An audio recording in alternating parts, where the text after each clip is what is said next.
many times over the last 50 years, for one reason or another, I've been asked, are you a veteran? Maybe I was buying tickets to go on a cruise, or maybe I was going to a theater, or maybe I was having dinner, or maybe I was for some other reason, or maybe it was registering in the Naval Reserve, or going to work an electric boat, or whatever.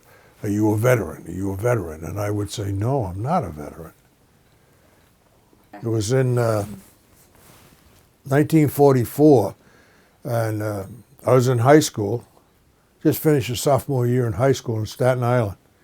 And my father was a skipper on tugs like that one up there, and he'd been towing barges, schooner barges, World War I vintage schooner barges he'd been towing them from Linden, New Jersey to East Braintree, Massachusetts, which is a suburb of Boston. And they carried crude oil. And he came home one weekend for a short stay, and he asked me if I'd be interested in going to work on one of these barges that he was towing back and forth. I said, sure, I'd be glad to go. Because I had been with him weekends and things before that as a pilot, as a passenger and observer, as a kid. My mother had always said, when you're old enough, you can go on the boats with your father. Well, here I was, 15 years old. I guess I was old enough. That's my father on the J. Raymond Russell on the radio telephone. The other picture is my uncle, the one on the left, on the right. He was a pilot on the Panama Canal. And of course, this one on the left, that's myself on a radio call. So I went to work as a deckhand on one of these barges. And during these passages between New York and Boston, there were two places where we were exposed to the open sea and Nazi U-boats. One area was between Fisher's Island and Cape Cod, and another area was between the Cape Cod Canal and Boston, where we were exposed to Nazi submarines. We were en route from New York to Boston, and somewhere off of Port Jefferson, Long Island, a steamer overhauled us, came by us, passed by us. Next morning, when I came on watch, instead of being bound out through the race here in New London, or outside of New London, we were bound into New London. We'd been diverted. So we went into New London, and we got orders to anchor, drop our anchor, which we did.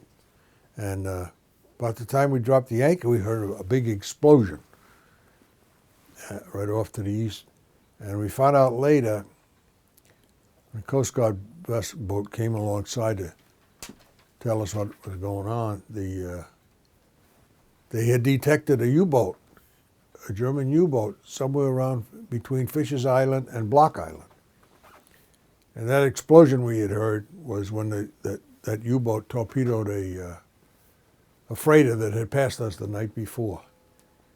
And 12 men in the crew of that freighter was the Black Point.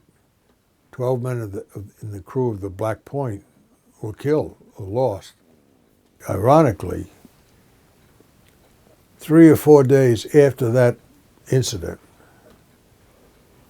Germany surrendered to the Allies.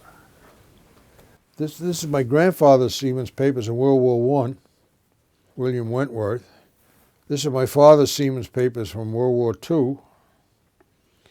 And this is my current seaman's papers. Unfortunately, my son lost his seaman's papers. He can't find them because he doesn't use them anymore. But if he had them, there'd be 4 of these. In the late 70s or early 80s, the U.S. Congress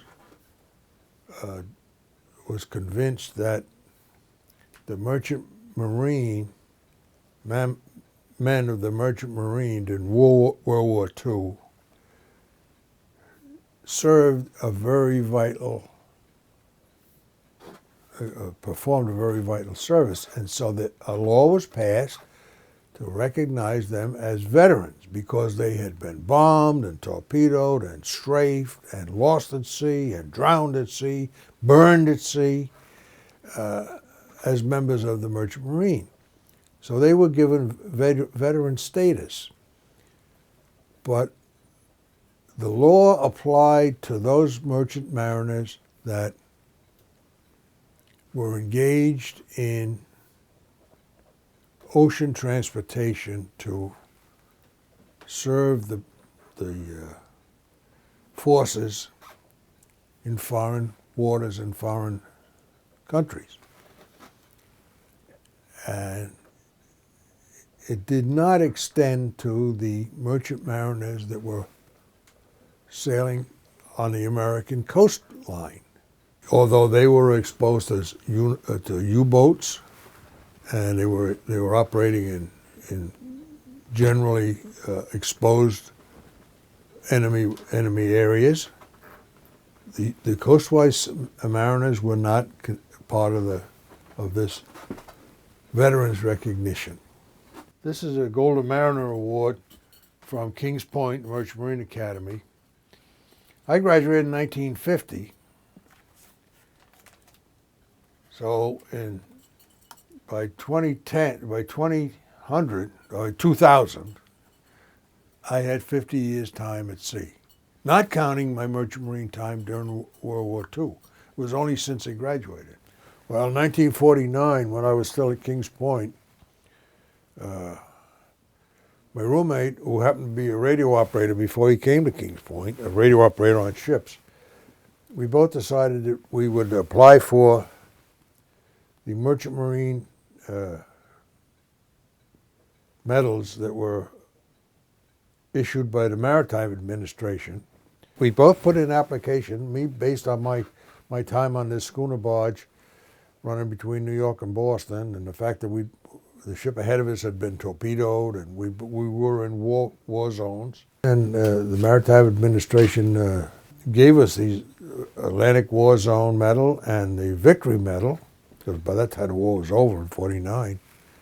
Recently, I was included in the Merchant Marine Veterans status.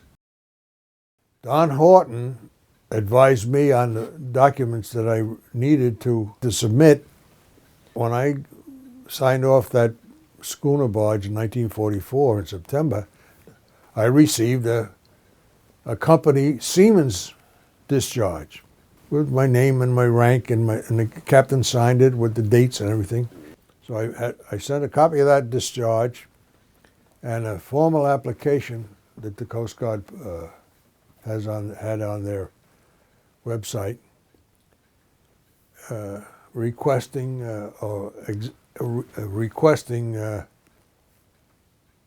asking if this was adequate for veteran status, and I got back a notice that yes, because it was during World War II and it was on the Atlantic coast.